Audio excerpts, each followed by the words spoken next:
На плацу солдаты и офицеры 111-й артиллерийской бригады. Подзея адметная, профессийное свято. Гэты год для войскоўцаў был насычаны. Полевые выходы, отпрацоўка вышыбных задач, сустрэча нового командира.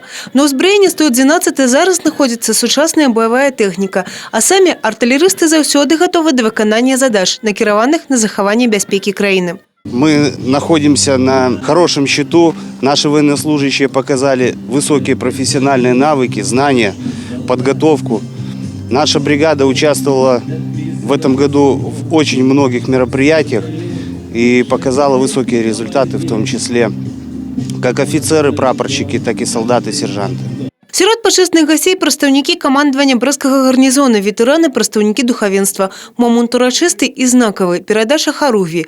Далей малебен у гонар перадачы святыні. З нагоды свята падзяка за службу лепшым военнослужачым. Нравится армия, военная служба. Артиллерия сама по себе, как род войск, нравится. Мощь, гроза. Срочную службу проходил с 13 года по 15 в городе Гродно, Слоним, войсковая часть. 33933. После уволился, пришел сюда и с 15 года прохожу здесь службу. Довольно-таки доволен своей службой. Попробовал, как говорится, надо везде что-то попробовать. Попробовал, понял, мое, нравится, интерес появился. Продолжаем служить. Каждый день что-то новое изучаем.